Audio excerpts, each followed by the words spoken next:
Vamos a hablar sobre la dinámica de esta masterclass introductoria del módulo 2 de capacitaciones de RC Barbell.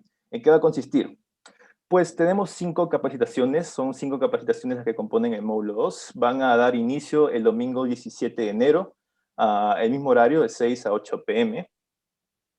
Y lo que vamos a hacer hoy día, aunque nos encantaría poder profundizar en todos los temas, por restricciones del tiempo vamos a introducirlos brevemente al tema, vamos a hablarles sobre los objetivos generales y específicos de cada capacitación, y vamos a adelantar 1, 2 o 3 temas dependiendo de cada capacitación, para que más o menos entiendan por dónde va a ir cada capacitación. También tengan en cuenta que si hay una presentación en particular que le llama más la atención que otra, pues tienen la opción también de inscribirse a una o solo a 2 capacitaciones si es que lo desean. Entonces, empecemos con nuestra revisión de las capacitaciones de módulo 2 de RC Barbell. La primera capacitación se llama Aproximación aplicativa a la psicología deportiva. Soy yo quien les habla, que va a estar encargado de exponer esta capacitación. Mi nombre es Eduardo Acosta.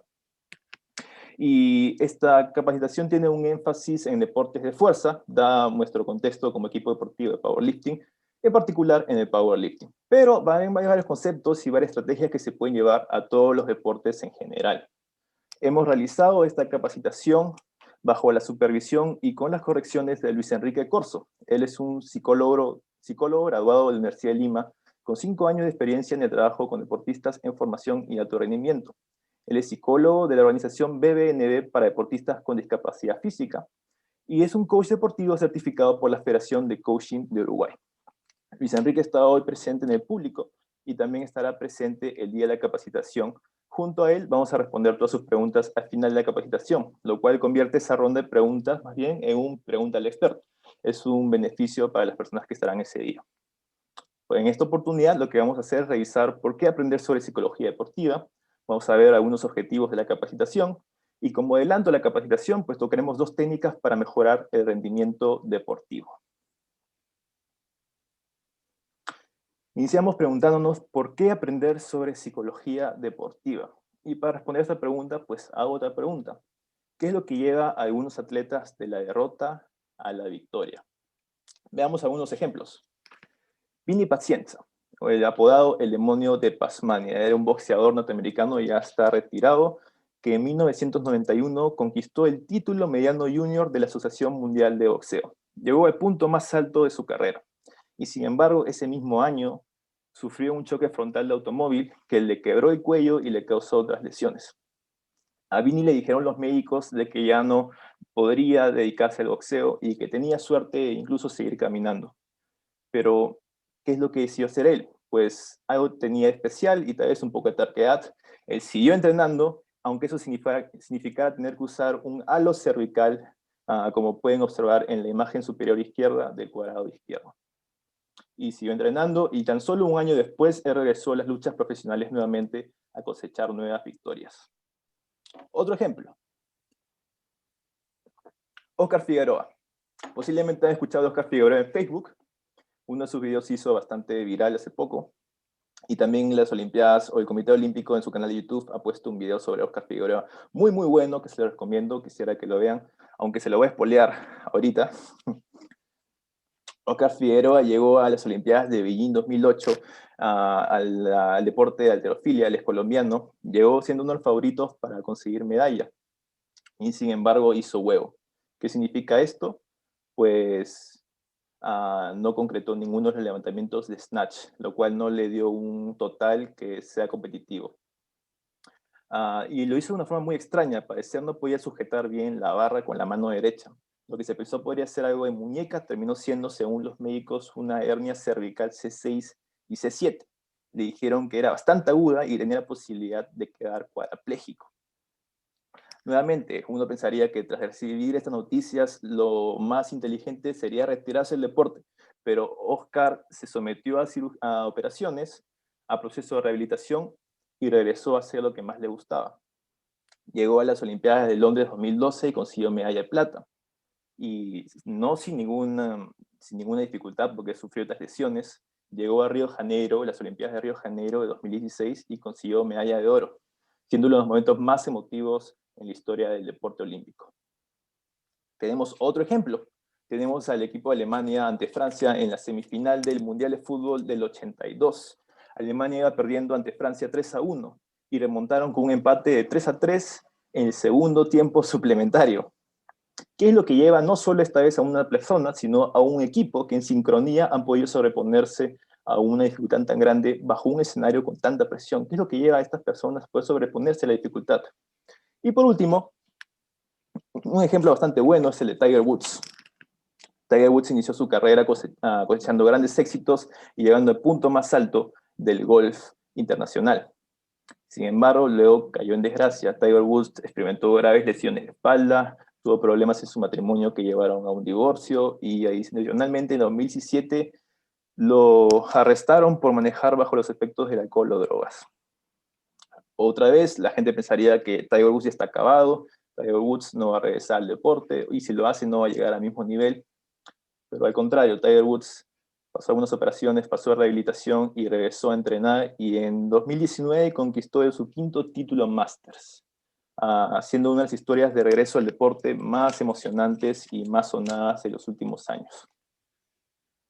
¿Qué es lo que llevó a todos estos atletas de un momento tan difícil a tener victoria, a experimentar éxito? ¿Se trata únicamente de su capacidad física? ¿Se trata de su velocidad, de la longitud de sus segmentos corporales, de su musculatura? ¿Se trata tal vez de la facilidad genética para levantar uno o dos movimientos? ¿O hay algo más? Pues ciertamente hay algo más. Hay aspectos psicológicos que son de suma importancia. Y otra pregunta es, ¿podemos desarrollar estas habilidades mentales o son solo innatas? Sí las podemos desarrollar, y es aquí donde juega un rol importante la psicología deportiva.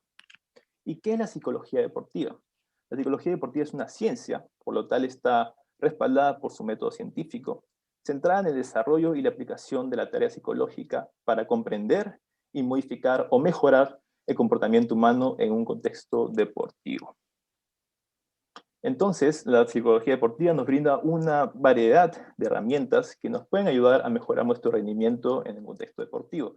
Pero no quisiera que malinterpreten esta introducción. No solamente ayuda a las personas a salir de momentos difíciles a momentos de éxito o mejores, también puede ayudar a los atletas exitosos a ser más exitosos. Y puede llevar a las personas de nivel inicial o principiante a un nivel intermedio, a un nivel avanzado. Les aseguro que son muy pocas los atletas de alto nivel, de alto rendimiento, que no tienen el apoyo de un equipo de psicólogos deportivos o de un psicólogo deportivo, o al menos que no tengan la noción de estas estrategias surgidas desde la psicología. Entonces, revisemos el objetivo general de esta capacitación, que será el siguiente domingo. Vamos a aprender herramientas cognitivas con sustento en la ciencia de la psicología de deporte, a fin de potenciar el rendimiento atlético en el corto, mediano y largo plazo.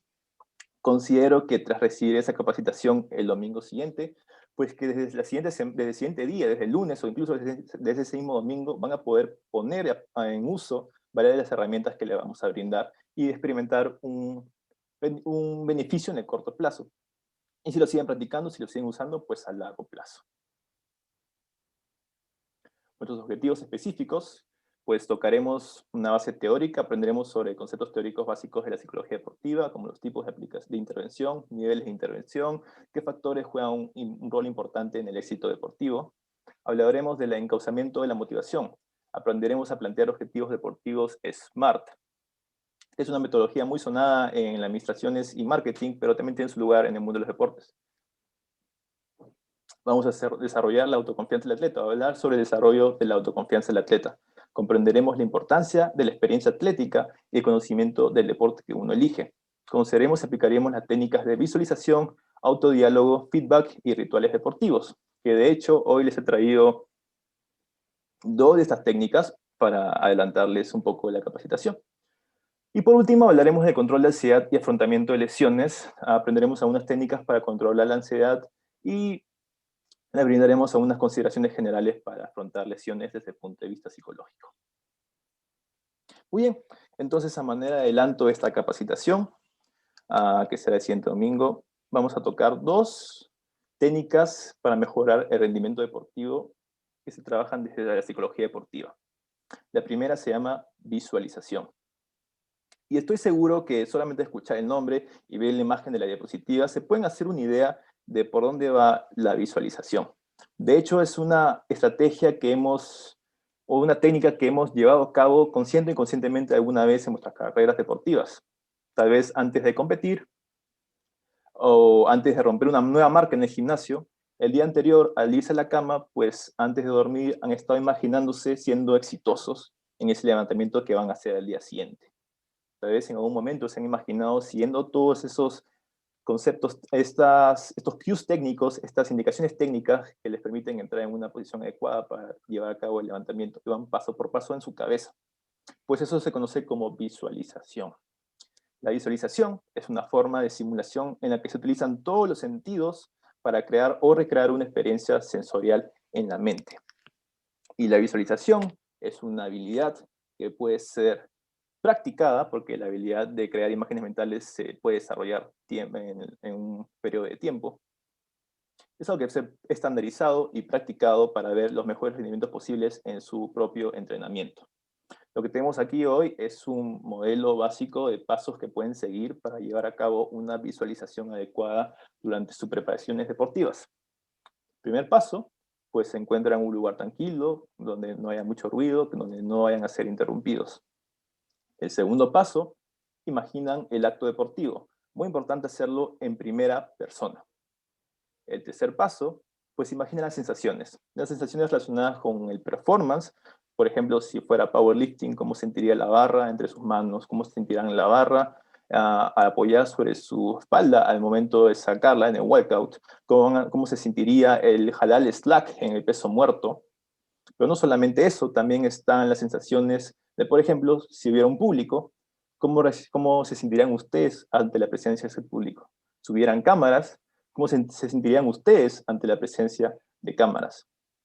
Como cuarto paso, pues repasar sus cues. Ya les adelanté un poquito esto. Los cues son estas indicaciones técnicas que les permiten tener una posición adecuada durante el levantamiento o, bueno, durante cualquier otro movimiento de cualquier otro deporte que vayan a hacer, de tal forma de llevar a cabo su actividad deportiva de la forma más eficiente. Los cues son distintos de deporte a deporte, de levantamiento a levantamiento, y de coach en coach va a dar distintos cues. Quinto paso, pues imagina cualquier eventualidad. ¿Qué pasaría si, por ejemplo, el spotter en banca se pasa al sacar la barra y te descuadra todas las escápulas? ¿Qué harías si te dan barra lista en sentadilla y tú no has terminado tu último calentamiento? Pues imagina todas estas pequeñas trabas que podrían surgir durante el acto deportivo, de tal forma de que si suceden en un contexto real, vas a estar más preparado para afrontarlos. Y como último paso, pues imagina cómo te sentirías tras realizar la tarea exitosamente. Es un lazo que se le pone a esta actividad que te permite asociar estas sensaciones, emociones positivas con todo lo que viene detrás. Antes de pasar a la siguiente, pues el día de la capacitación del siguiente domingo vamos a hablar sobre esto y también gracias a la ciencia, se ha definido una frecuencia, intensidad y volumen de entrenamiento específico de lo que se lo conoce como entrenamiento imaginario, entrenamiento motor imaginario. Vamos a brindarles un plan de entrenamiento imaginario que está apoyado por la ciencia, funciona en el rendimiento de las personas y de los deportistas. Eso es parte de la capacitación del siguiente domingo. Pero por hoy hablaremos del autodiálogo, que es la segunda técnica que he traído para ustedes. El autodiálogo, también, igual que la visualización, es algo que tenemos intuitivamente muchos deportistas. Es posible que antes de un levantamiento muy difícil se hayan dicho, vamos, yo puedo hacer esto, o que hayan escuchado a Ronnie Coleman decir el clásico lightweight baby o yeah buddy durante, antes o después de su levantamiento. Pues esto es autodiálogo y está definido como la cognición expresada en forma de lenguaje o discurso mental que la persona se hace a sí misma de forma encubierta generalmente para influir en su conducta. Es muy importante que tomen conciencia de los efectos del autodiálogo porque puede ser usado positiva como negativamente. Puede tener efectos positivos como negativos. Entonces, antes de profundizar un poco en eso, voy a hablarles sobre los tipos de autodiálogo. Tenemos el autodiálogo motivacional, es aquel que está relacionado con los niveles de activación o hype y regula un poco el esfuerzo que brindaremos a la tarea. Son palabras como vamos, tú puedes hacerlo, no dudes de ti. Tenemos también autodiálogo técnico, aquel que está relacionado con los cues técnicos que ya mencionamos previamente. A los brazos largos en peso muerto, atornilla el peso con los pies en sentadilla, dobla la barra en sentadilla o en banca, todo eso que te dices durante tu levantamiento para asegurar una posición adecuada. Y por último, el autodiálogo relajante. Cálmate, respira, todo va a estar bien. Son estos que te permiten poder controlar los niveles de ansiedad y nervios, y no es que la ansiedad o los nervios sean algo malo, pero definitivamente podemos usarlos a nuestro favor, y si los aprendemos a controlar, como a través del autodiálogo relajante, pues estaremos mejor enfocados en realizar nuestra tarea deportiva el día en que es importante llevarlas a cabo. Y hasta aquí llegamos entonces con este adelanto de esta capacitación. El día domingo 17 profundizaremos mucho más en otras estrategias y realmente espero verlos allí.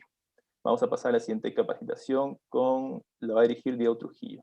Diego, adelante. Te voy a dar el micrófono. Gracias, Eduardo.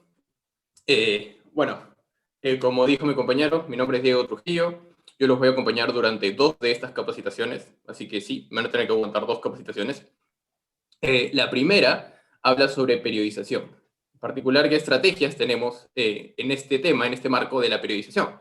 Vamos a repasar el día de hoy los objetivos de esta capacitación, qué diferencias hay entre la periodización y la programación que se suelen usar como equivalentes, vamos a ver que no lo son, y como un breve adelanto de lo que va a ser la capacitación en sí, les traigo unas cuantas definiciones de microciclo y un poco de estrategias de tapering. Siguiente, por favor. El objetivo general de esta capacitación, bueno, conocer los elementos que constituyen una periodización deportiva efectiva para poder emplearlos en nuestro propio entrenamiento personal o, en caso de que entrenemos a otras personas, pues con nuestros entrenados, ¿no? Siguiente.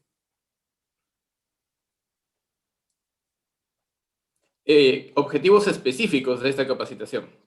Tenemos que repasar algunos conceptos básicos, como son la homeostasis, estímulo y fatiga. Además vamos a definir la periodización y vamos a ver de dónde proviene. Spoiler, Rusia.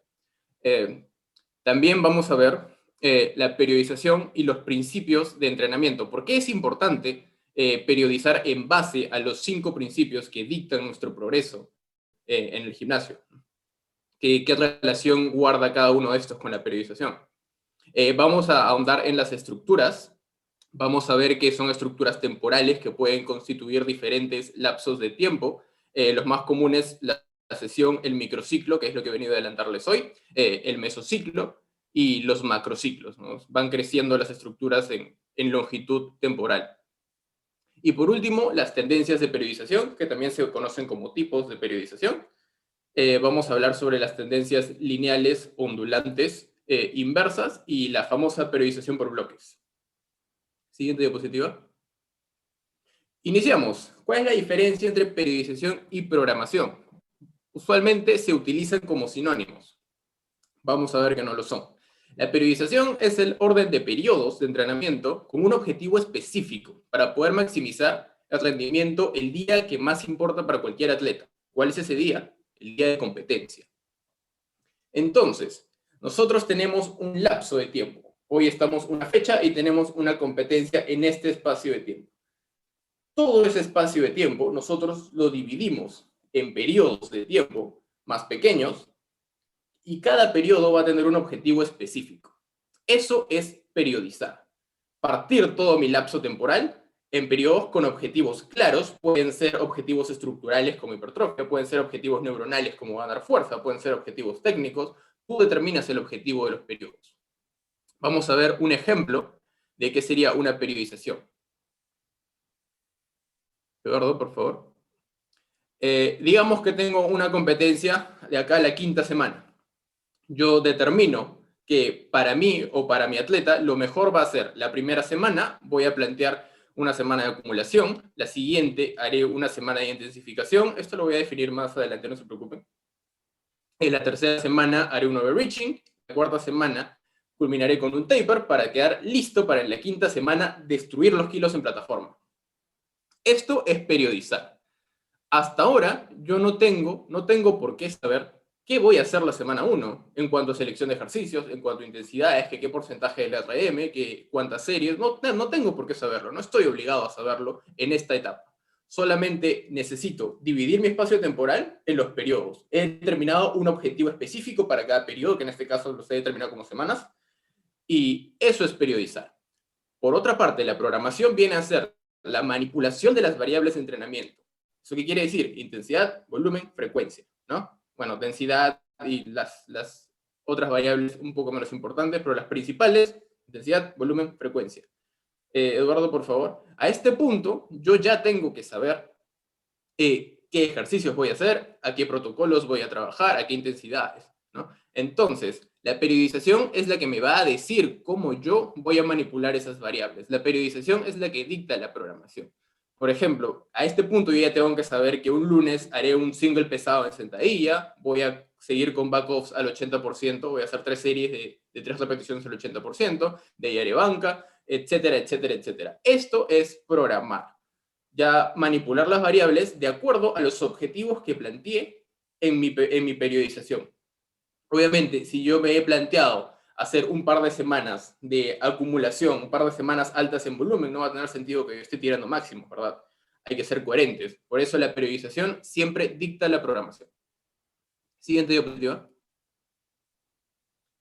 El microciclo. ¿Qué es un microciclo? Bueno, es una de las estructuras temporales de las que vamos a hablar en la capacitación.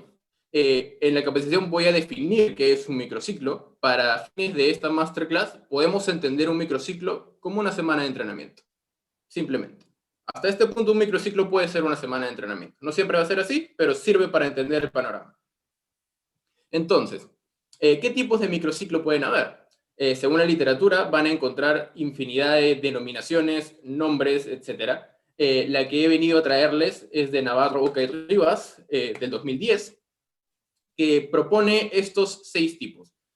Microciclos introductorios. ¿Qué son los microciclos introductorios? Como dice el nombre, son aquellos que te introducen a posteriores microciclos. Usualmente tienen lugar después de una competencia, una toma de marcas, o por ejemplo, lo que sucedió en el 2020, una pandemia, una encerrona, la gente estuvo sin equipo para entrenar. Si todos estamos aquí en una pieza y sin lesiones, es porque fuimos inteligentes y la primera semana o las semanas de retorno no regresamos con todo a hacer un volumen monstruoso, a destruirnos en entrenamiento. Simplemente moderamos las variables de entrenamiento de tal forma que nuestro regreso sea gradual. A eso se refiere un microciclo introductorio. El siguiente que vamos a ver se denomina microciclo de acumulación. Suelen enfatizar mucho el volumen de entrenamiento, se trabaja a intensidades bajas o moderadas, suele tener más fines estructurales, o sea, hipertrofia, y suelen ir antes del siguiente microciclo que voy a mencionar, que es el de intensificación, que como su nombre lo dice, consiste en aumentar la intensidad, o sea, las cargas van a aumentar, y el volumen, por consiguiente, va a decrecer, ¿no? Esos dos se suelen poner casi siempre juntos, ¿no? No acumula volumen, hace muchas repeticiones, muchas series, y luego esa intensidad, los kilos en la barra aumentan, pero el trabajo es menor, menos series, menos repeticiones, ¿no? Estoy seguro que eso lo han visto en alguna programación de internet quizás, o quizás lo han aplicado en su propio entrenamiento. El cuarto tipo de microciclo se denomina microciclo mixto o de impacto, es uno de los más demandantes porque consiste en aumentar tanto la intensidad como el volumen de entrenamiento. ¿Con qué fin? Eso va a ser tema de la capacitación. Tiene un propósito, principalmente es para aumentar la capacidad de trabajo, pero definitivamente no queremos estar todo el tiempo en este tipo de microciclos porque son muy extenuantes e insostenibles a largo plazo. El quinto microciclo va a tener su mención especial en la siguiente diapositiva, que es el tapering. Es muy especial, cobra mucha importancia previo a las épocas competitivas. Y los microciclos de recuperación, que como dice el nombre, enfatizan mucho el disipar fatiga y recuperarse del entrenamiento, de los bloques previos, ¿no? de las sesiones previas. Siguiente diapositiva, por favor. Bueno, como dije, vamos a hacer una pequeña introducción a lo que va a ser el tapering, que es un microciclo que tiene como objetivo disipar fatiga y mantener los niveles de fuerza antes de una competencia.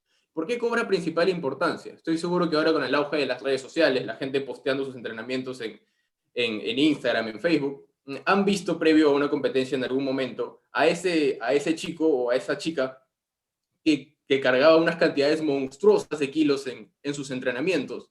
Llega el día de competencia y, oh sorpresa, no puede mover absolutamente nada similar a lo que vino manejando, mueve mucho menos.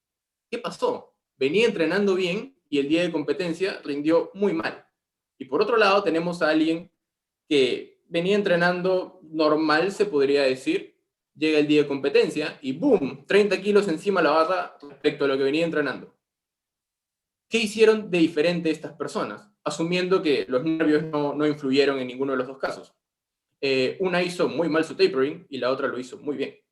El tapering puede incrementar el rendimiento entre 0.5 y 6%. Entonces, el tapering literalmente puede marcar la diferencia entre salir con una medalla de oro o ni siquiera subirte un podio. Entonces, ¿cómo estructuramos de manera correcta este tapering? Manipulando los componentes de la carga: volumen, intensidad y frecuencia. ¿Qué hacemos con el volumen? Se tiene que reducir entre un 30 y 70%. ¿Para qué? Para disipar fatiga. De acuerdo al modelo de fitness fatiga, que no se los voy a explicar a detalle, pero lo podemos entender así. Esta es toda nuestra capacidad de rendimiento. Se suele llamar fitness. Y acá viene la fatiga, que es la fatiga, el decremento de nuestro rendimiento. Entonces, la fatiga siempre le va a restar a nuestro rendimiento, ¿verdad? Si nosotros tenemos esto de rendimiento y tenemos esto de fatiga, solo esto es lo que vamos a poder expresar el día de competencia. Mientras que si nosotros logramos disipar esa fatiga manteniendo a tope nuestro rendimiento, vamos a poder maximizar todo lo que hemos venido trabajando en el bloque de nuestra preparación. Es por eso que es tan importante. ¿Y cómo mantenemos la intensidad a tope? Bueno, disipando fatiga. Cualquiera diría, bueno, dejamos de entrenar un par de semanas, ¿no? Se disipa toda la fatiga. Pero ¿qué pasa si dejamos de entrenar? Nos desadaptamos. Podemos perder fuerza, podemos perder maestría con el movimiento. No queremos eso, ¿verdad? Queremos mantenernos fuertes, pero disipar fatiga. Es por eso que la intensidad en un tapering se mantiene o incluso muchas veces se incrementa ligeramente.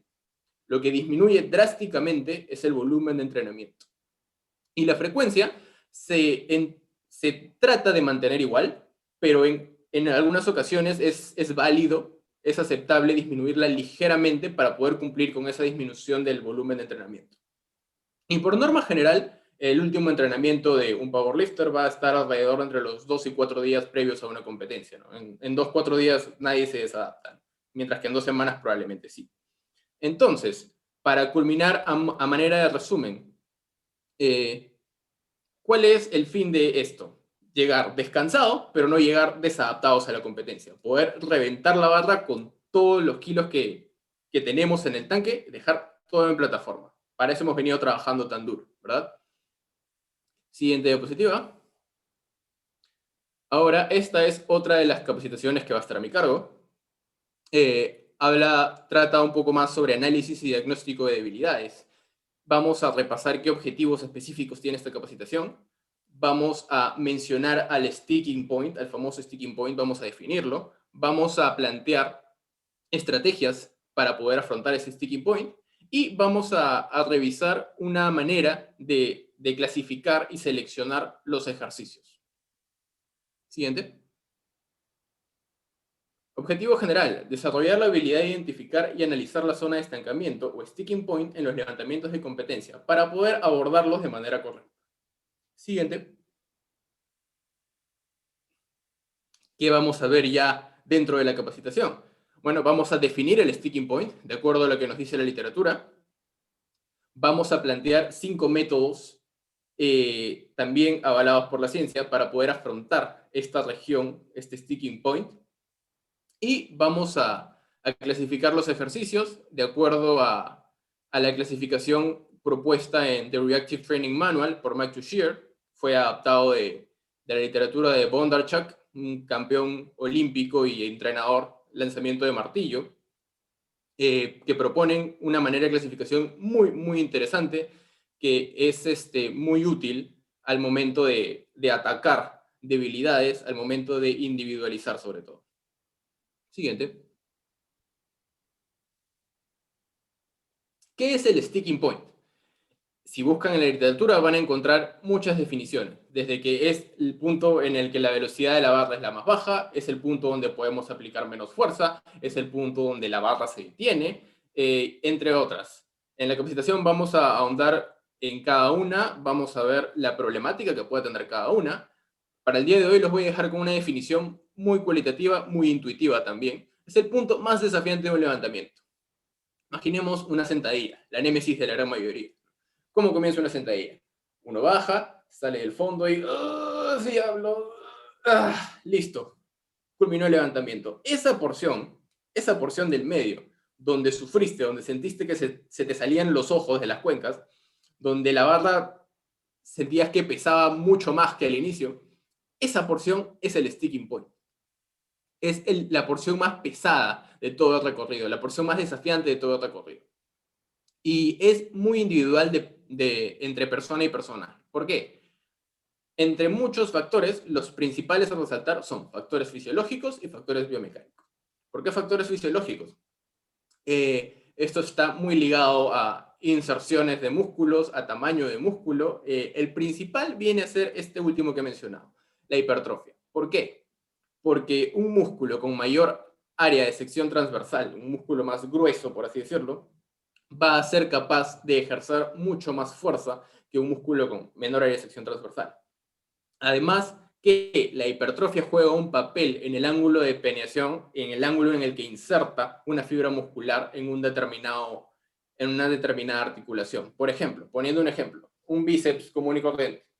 Las fibras musculares insertan de esta manera en el codo, ¿verdad? Ahora, por un momento, vamos a asumir que mi bíceps tiene un tamaño decente, y entonces se debería ver como una montañita, ¿no? Entonces, ¿cómo va a insertar la porción final del músculo, o sea, el tendón? Va a insertar con otro ángulo que si fuera completamente plano, ¿no? Eso ya está alterando las palancas internas que hay en nuestro cuerpo. Eso ya está alterando los requerimientos de fuerza, los requerimientos de torque que existen en nuestro organismo. Otro punto, otro factor a considerar son factores biomecánicos. Esto está relacionado directamente con cómo estamos construidos. Las longitudes de nuestros brazos, longitudes de nuestras piernas, longitud de nuestro torso, etc. Por ejemplo, una persona con un fémur muy, muy largo, regresando al ejemplo de la sentadilla, es muy probable que tenga un sticking point más o menos a la altura de la paralela. ¿Por qué? Porque a la altura de la paralela, su fémur, que es bastante largo, va a quedar paralelo al suelo, ¿verdad? ¿Eso qué quiere decir? Que de donde está la barra hasta su rodilla y hasta su cadera hay una distancia monstruosa. ¿Eso qué quiere decir? Que sus cuádriceps y sus glúteos van a tener que hacer una fuerza sobrehumana para poder vencer los torques que se requieren para poder erguirse, ¿no?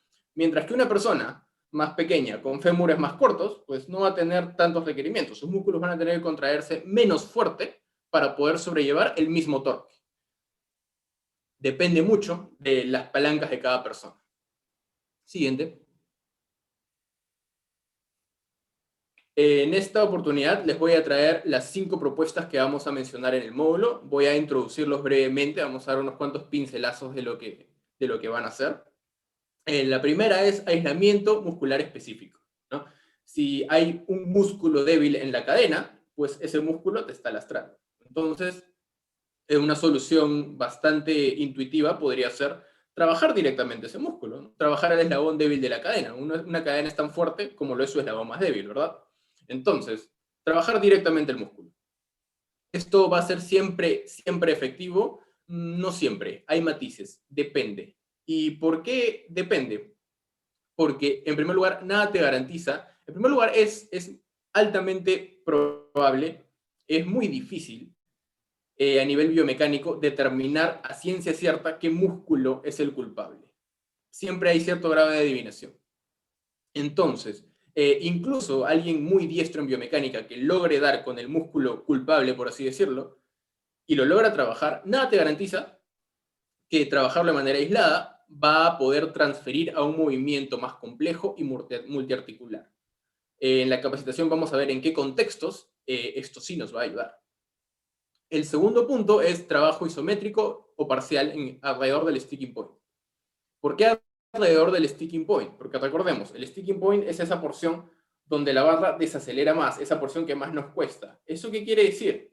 Que para que la barra haya desacelerado, en algún punto hemos tenido que dejar de aplicar tanta fuerza, ¿verdad? Al inicio del levantamiento habremos aplicado mucha fuerza, por eso salimos rápido, y luego, si frenamos, es porque en algún punto hemos dejado de aplicar fuerza. ¿Eso qué quiere decir? Hay un punto débil dentro de todo nuestro recorrido. Entonces tendría sentido trabajar alrededor de ese punto débil, ¿verdad? Hay muchas herramientas para poder identificar este punto débil y van a ser tema de la capacitación. El tercer punto, para los fanáticos y asiduos del método Westside, trabajo de potencia o trabajo de velocidad. Esto está directamente relacionado con mejorar la RFD, que es el ratio de desarrollo de fuerza, muy útil para los deportes de situación y en general el rendimiento deportivo. Tiene una aplicación muy particular para el powerlifting. Está muy ligada con los sticking points que ocurren en la primera porción de un levantamiento. Por ejemplo, al salir del fondo de una sentadilla, al despegar la barra del pecho o al despegar la barra del piso en un peso muerto. Vamos a ver por qué mecanismos este trabajo de potencia o trabajo de velocidad podría transferir a la fuerza máxima. El cuarto es algo que todos hemos, o en todo caso deberíamos experimentar en algún momento, que son modificaciones técnicas. Está directamente ligado a individualizar el patrón de movimiento acorde a cada persona y a su biomecánica particular, ¿no? Por ejemplo, por poner un ejemplo muy, muy sencillo, alguien que tenga cuádriceps muy, muy fuertes y una espalda un poco débil, es muy probable que le venga mucho mejor hacer peso muerto sumo que peso muerto convencional, ¿verdad? Vale la pena experimentar. Mientras que, por ejemplo, por otro lado, alguien que tenga brazos muy, muy largos y pectorales muy, muy fuertes, es muy probable que se vea beneficiado con un agarre bastante amplio en la banca, ¿no? ¿Y por qué digo muy probable? Porque como todo en el mundo del deporte, tiene matices. Hay que analizar correctamente para saber qué tipo de técnica, qué tipo de ejecución se adecua mejor a cada individuo. Porque esta ejecución es la que les va a permitir aplicar la máxima fuerza, que es el fin último de cualquier powerlifter. Y el último, también relacionado con el método Westside, trabajo de resistencia modificada, con bandas y cadenas. Esto cobra principal importancia para los levantadores equipados, pero también tiene su uso para los levantadores raw. Está muy relacionado con las modificaciones directas que hay en la curva de fuerza-velocidad. Se podría decir que aplana un poco los requerimientos de fuerza, la curva de fuerza-velocidad, alrededor de todo el recorrido, ¿no? Vamos a ver en qué casos sirve para levantadores raw.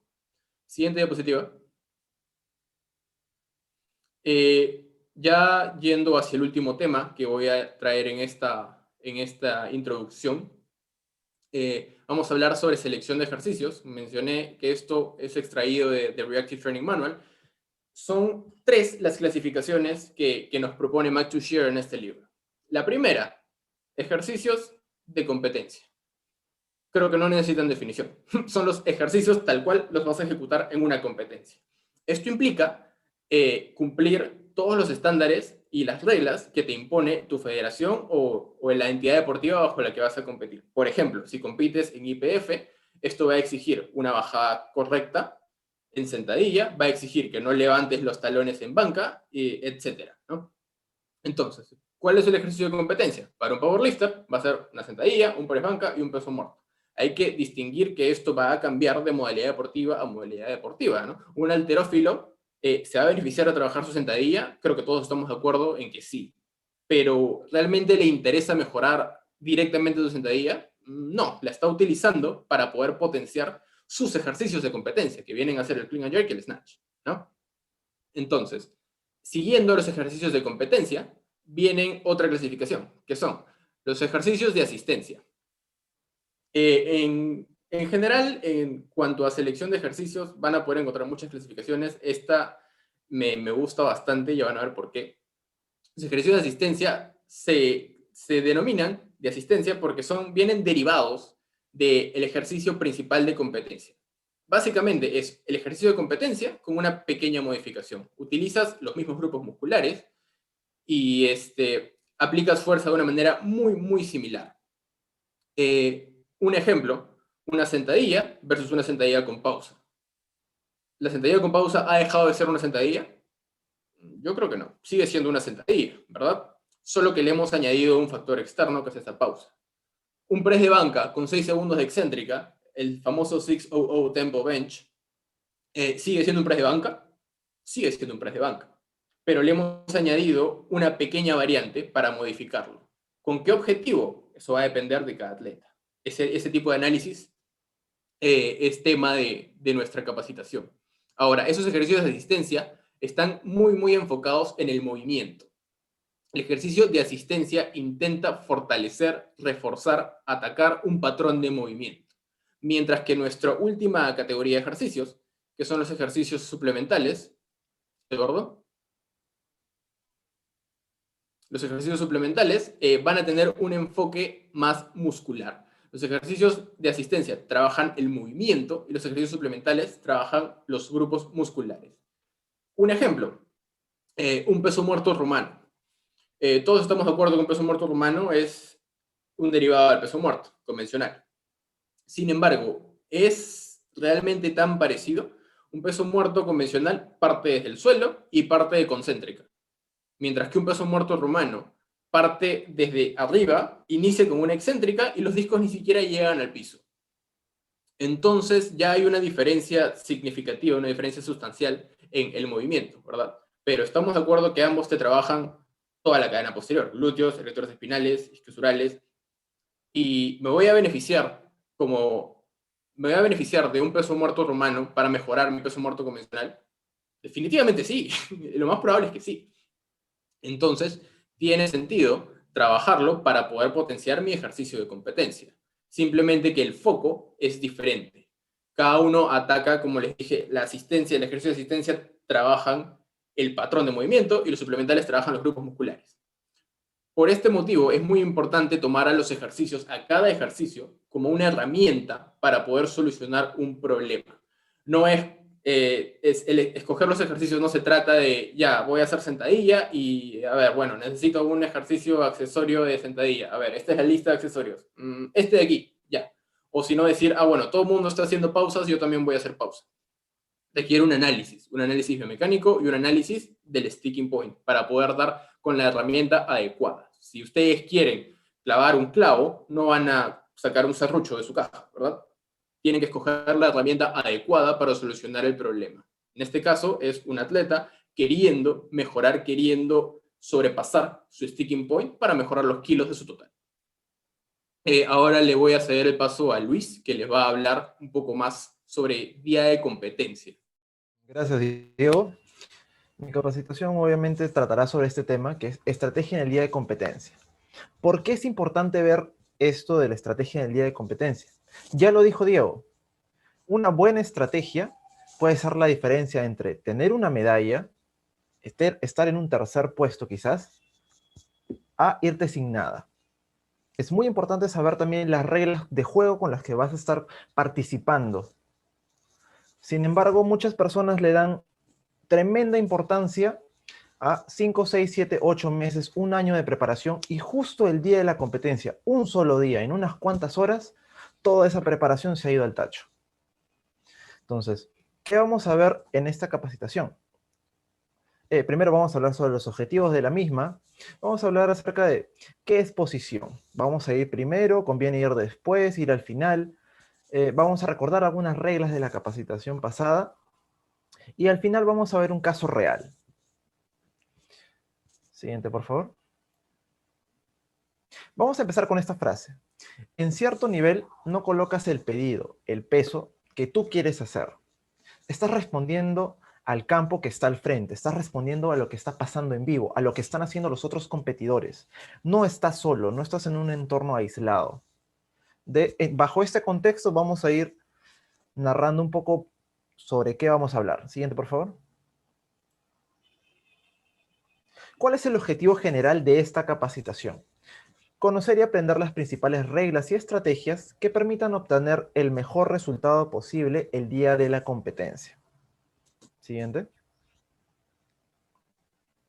Los objetivos específicos. Primero vamos a comenzar el día de la capacitación sobre qué es la comunicación efectiva, cómo tener una buena comunicación, cuál es la importancia de conocernos a nosotros mismos, de hacernos una autoevaluación, cómo somos entrenando, cómo somos compitiendo, cómo es nuestro carácter, cómo podemos afrontar los problemas. Luego vamos a hablar sobre la diferencia entre los tipos de coach.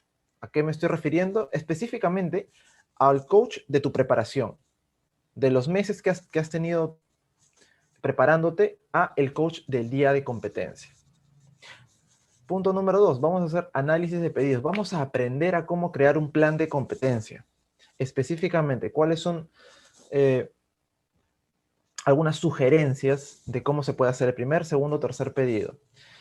Por último, vamos a aprender otras sugerencias acerca de cómo seleccionar los pedidos, cuáles son otros principios fundamentales que nosotros debemos saber antes de poner un número en la tabla. Y por último, un concepto no muy conocido, pero sumamente importante, que es cómo ganar posición.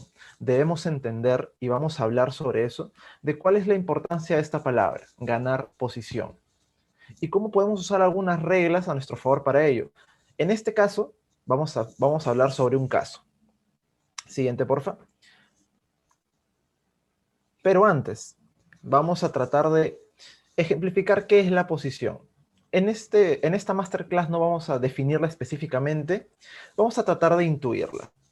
Pero antes debemos hacernos esta pregunta, ¿ir primero o ir después? ¿Tenemos nosotros que abrir, comenzar, o tenemos que ir al final? La respuesta es un rotundo depende. Ya lo dije que depende mucho del contexto en el cual nosotros estemos compitiendo, contra quién estemos compitiendo, cuáles son nuestros objetivos. Entonces, vamos a poner esto sobre la mesa. Siguiente. En este caso, la posición puede ser nuestra mejor arma para poder lograr nuestros objetivos. Y lo vamos a ver en un caso que tenemos aquí a continuación. Siguiente. Sin embargo, vamos a recordar algunas reglas que algunos ya deben de conocer y algunas reglas que ya revisamos en la capacitación del módulo 1. Primero, este principio. La barra tiene que ser cargada de forma progresiva durante cada ronda con el principio de peso creciente. Eso quiere decir que va a empezar, por ejemplo, en sentadilla 90, 95, 100, 110, 120. Si se están dando cuenta, es de forma ascendente. Luego, ¿qué sucede cuando dos personas intentan un mismo peso? Y aquí viene la importancia de un concepto muy importante, el número de lote.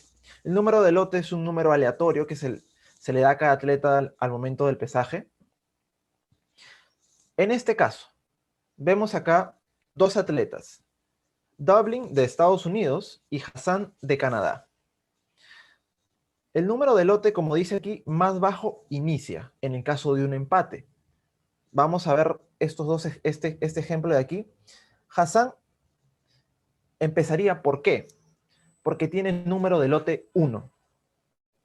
Es el número más bajo. Y luego el estadounidense tiene el número de lote 15. En caso de que ambas pidan el mismo peso, siempre va a iniciar la canadiense.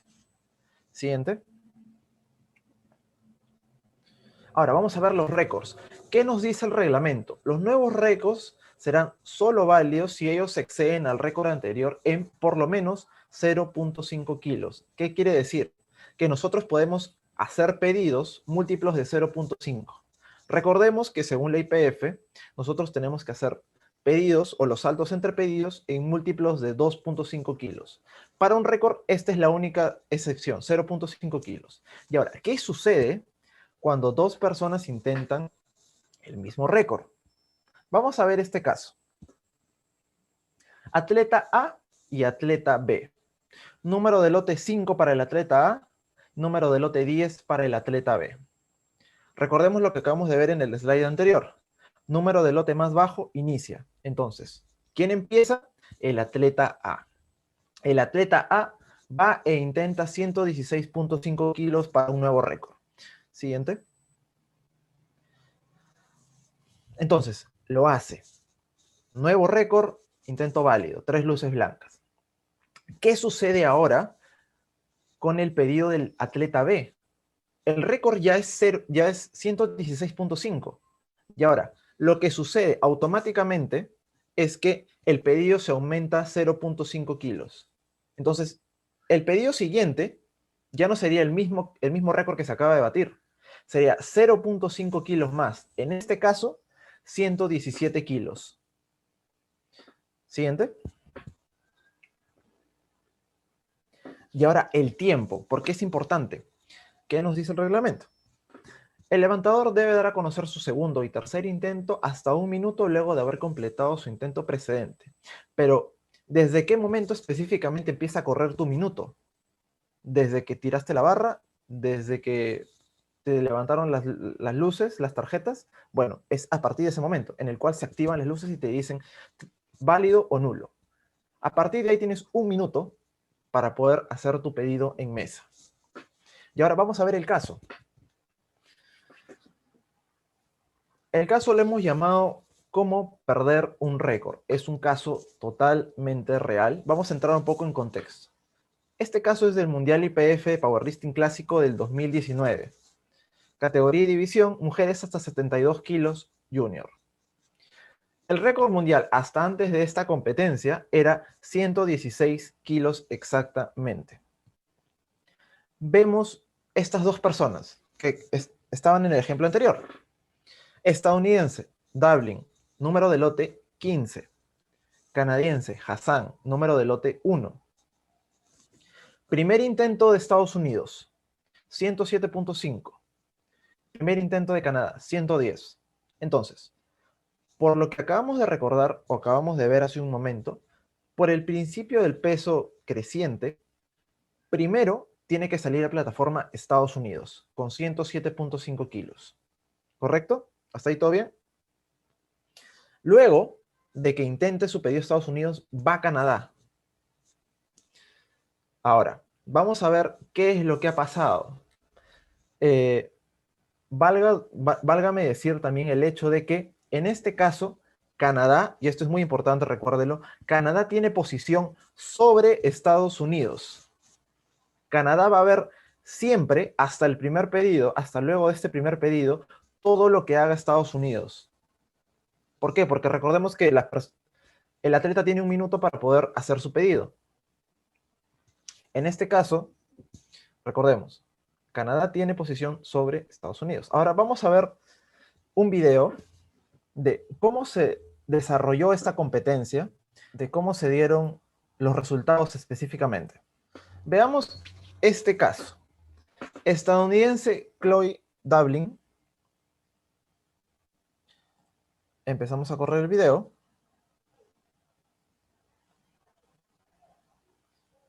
Entonces, vemos primer pedido, 107.5 kilos. Vamos de frente a cómo salió.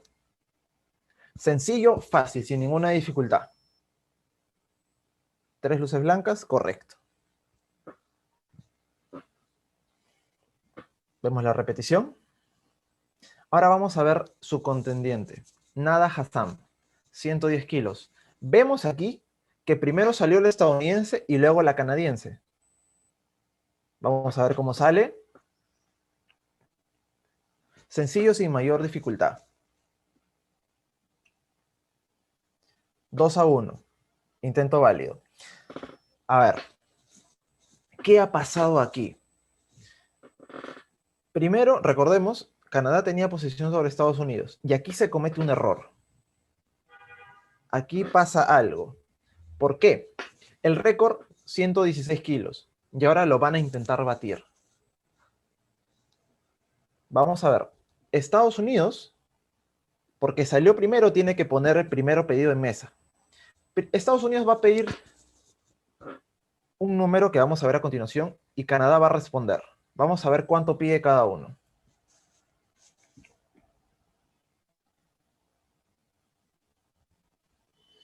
$116,5 kilos para Canadá. Nada Hassan ha pedido 116,5 kilos. Si se dan cuenta, primero está saliendo Nada Hassan. ¿Por qué? Recordemos lo que vimos hace un momento. Número de lote más bajo inicia. En este caso, Nada Hassan con número de lote 1, en caso de que haya un empate, como es en este caso 116.5 kilos que ambas quieren batir, siempre va a salir primero la canadiense. ¿Qué ha pasado? ¿Por qué ha permitido esto?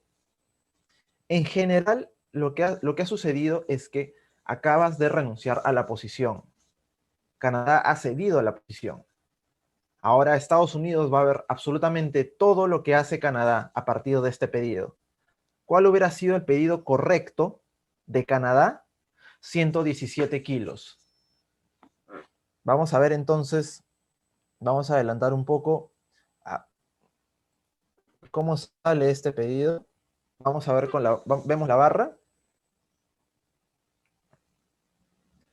Listo. Nuevo récord. ¿Qué dicen los jueces? 3 luces blancas, nuevo récord. Veamos cuánto le dura el récord. ¿Cómo responde Estados Unidos ante esto?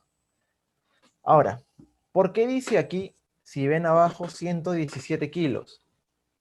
Recordemos lo que vimos acerca de los récords. En caso de que dos personas intenten batir un mismo récord y en el intento precedente se rompe el récord, automáticamente se sube 0.5 kilos.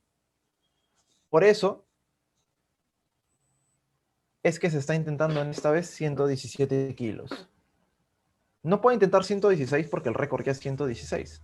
No se puede batir el récord. O sea, para batirlo tiene que hacer este peso. Veamos cómo sale.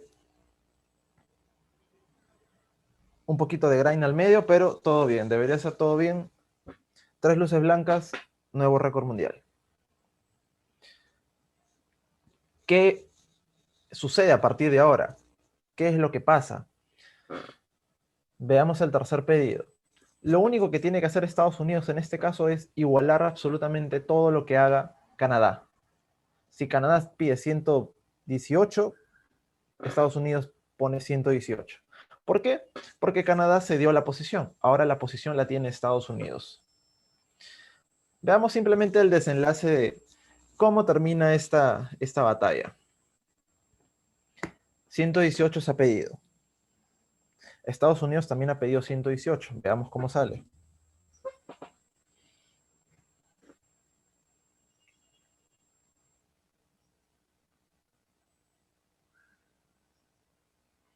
Bastante grind, pero no creo que haya ninguna dificultad.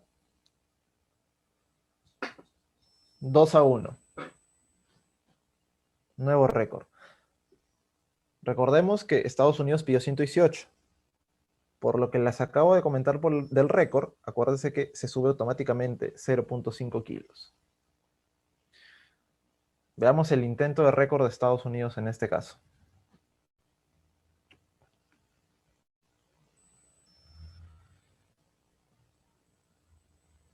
Mucho más grande que el anterior. 3 luces blancas debería de ser. 3 luces blancas. Entonces, esto es un pequeño extracto de todo lo que vamos a ver durante la capacitación. Vamos a ver muchos más casos. Ahora le cedo el pase al nutricionista del equipo, Eiji Pereira, por favor. Hola, ¿qué tal? Buenas noches ya. Mi nombre es Eiji Pereira, soy licenciado en nutrición. Tengo un gran interés en los deportes de fuerza y bueno, actualmente estoy practicando powerlifting. El día de hoy les voy a hacer una pequeña introducción acerca de la capacitación siguiente que va a ser nutrición en deportes de fuerza 2.0. Brevemente vamos a ver los objetivos de la capacitación. Vamos a ver temas que quizás un poquito antes de meternos en nutrición, que considero súper importante, que es el principio de supercompensación. También vamos a ver un tema de síntesis de proteínas, que lo considero súper importante para la ganancia de masa muscular, y cómo ponerlo en práctica. Siguiente, por favor. Esta es una pequeña oración que me gusta bastante, que dice, dale importancia a tu recuperación, así como le das a tu entrenamiento, ¿no? Los gains ocurren luego de entrenar. He visto que ocurre bastante, tengo bastantes amigos también que practican powerlifting y veo que siempre están preocupados en su entrenamiento, que está súper bien, pero de la misma forma que estás preocupado en tu entrenamiento, deberías preocuparte también en tu recuperación. Y por recuperación no solo me refiero a qué alimentos comer también, cómo nutrirte, los nutrientes que consumes en tu dieta, sino también al descanso. Si le tomas la misma importancia, te aseguro que vas a mejorar aún más de lo que estás mejorando sin tomarle mucho en cuenta. Así que, ojo con eso. Siguiente, por favor. El objetivo general va a ser aprender conceptos sobre la fisiología, nutrición y su aplicación de la forma más eficiente para mejorar el rendimiento en deportes de fuerza. Siguiente, por favor. Para la capacitación lo he dividido básicamente en 3 objetivos específicos. El primero, vamos a hablar un poco de la síntesis proteica muscular. Básicamente vamos a ver conocer el proceso en el cual aumentamos la masa muscular a nivel desde la célula, a partir desde cómo inicia, ¿no? Es un mecanismo súper chulo y que les va a gustar, y les voy a tratar de hacerlo lo más sencillo posible también.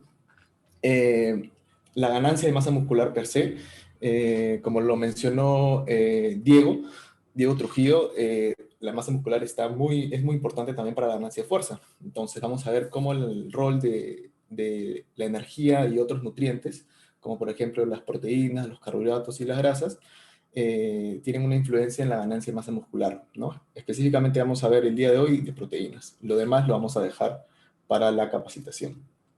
Y un punto importante que creo que las personas que atienden acá deberían salirse es cómo poder aplicarlo en su día a día, ¿no? Que básicamente es lo que considero la nutrición autodidacta, que es cómo poder cumplir los requerimientos de energía y de macronutrientes, ¿no? Se lo vamos a ver súper específico también en la capacitación por alimentos también, para poder llegar al menos a cumplir la cantidad de energía y de nutrientes que necesitas, ¿no? De acorde a tu peso, edad y a tu actividad física también.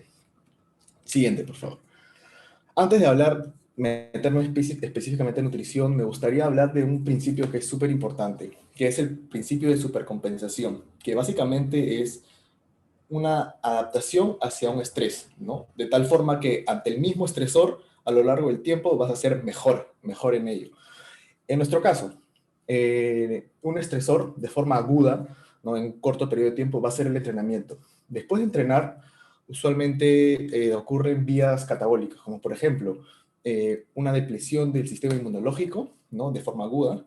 Hay un rompimiento de fibras musculares, hay una disminución del rendimiento, hay un aumento de la fatiga, ¿no? Entonces, en este momento importante, en la parte más abajo, es importante el rol que cumple la nutrición, ¿no? ¿Para qué? Con el fin de que ante ese mismo estresor, ser mejores, ¿no? Como podemos ver en la gráfica, cada vez tener una línea de base más alta para el siguiente entrenamiento, para el siguiente mesociclo.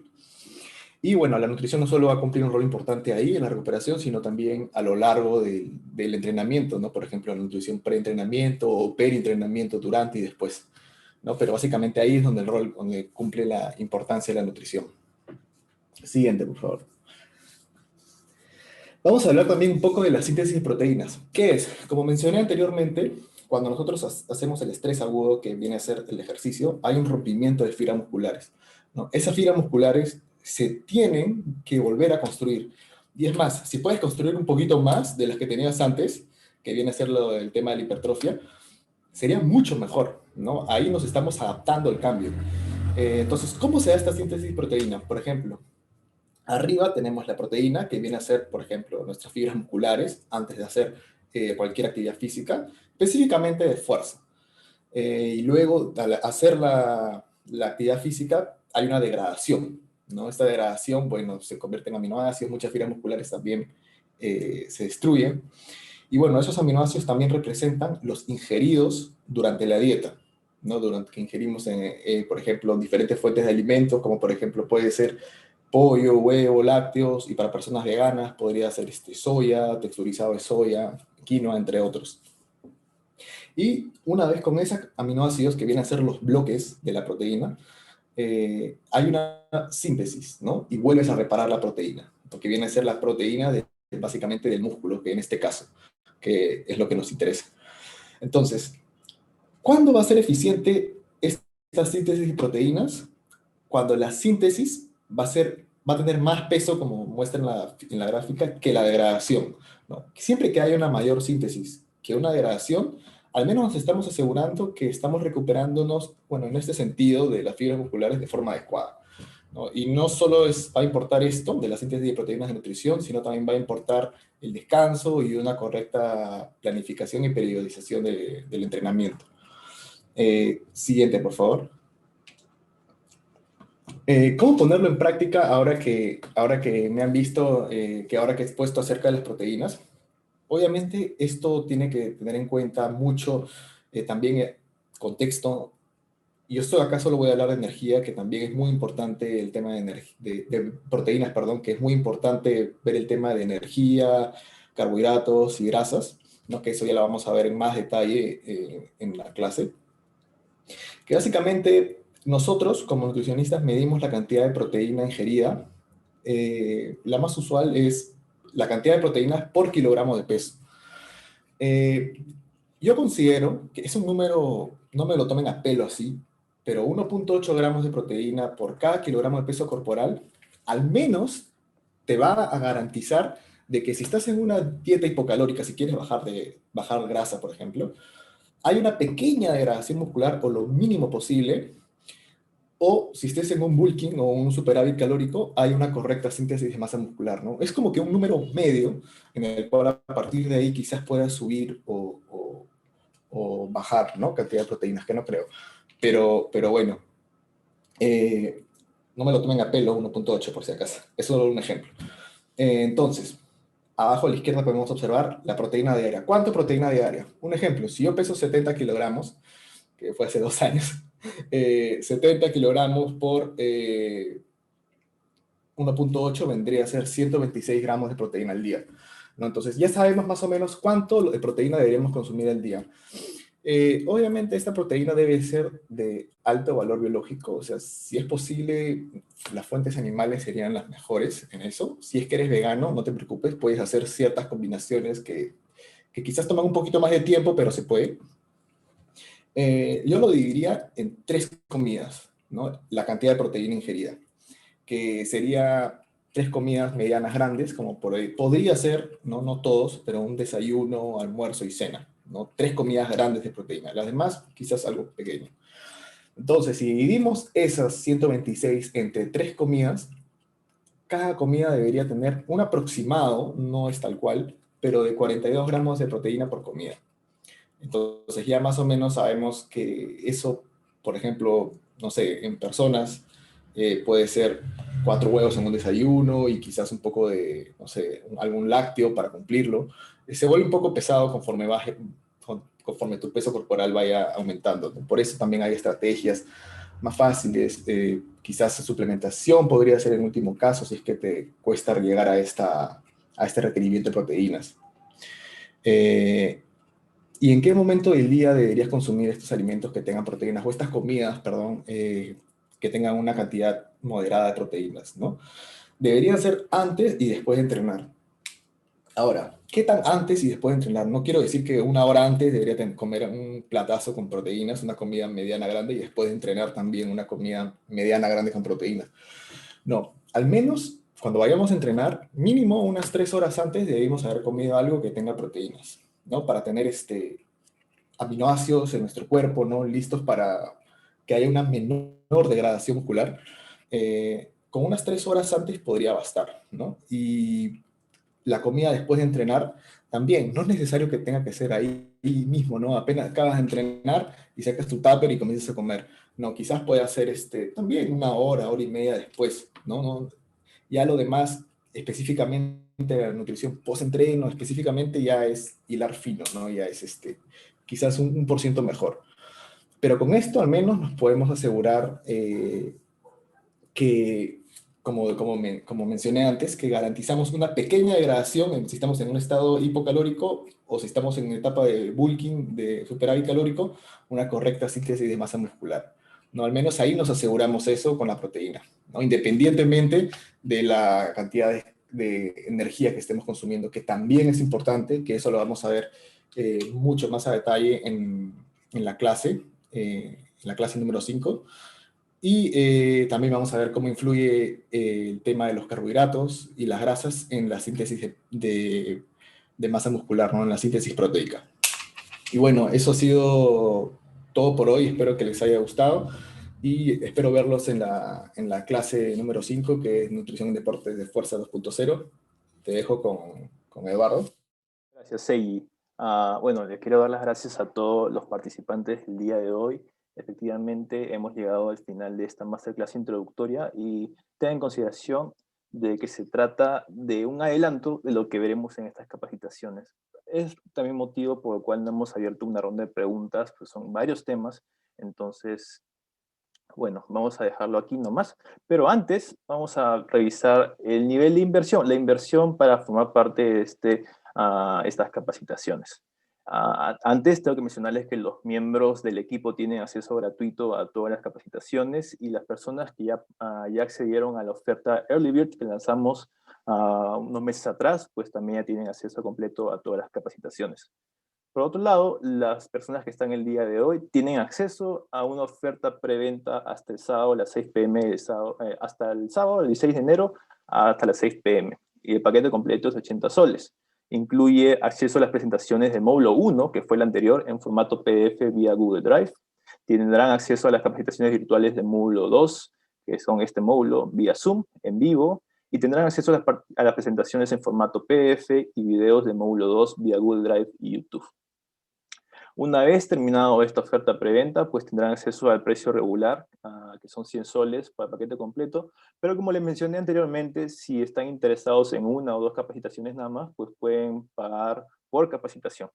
La inscripción por capacitación incluye acceso a la capacitación virtual de su preferencia, de módulo 2 vía Zoom, y acceso a la presentación en formato PDF y video de la capacitación de su preferencia, de módulo 2 vía Google Drive y YouTube. Ok, entonces llegamos hasta aquí. Les quiero dar las gracias a todos por su presencia. Vamos a tener una pequeña foto para conmemorar este momento y poder usarlo en las redes sociales. Así que invito a todos los participantes, los que gusten, a prender sus cámaras para poder tomarnos una pequeña foto.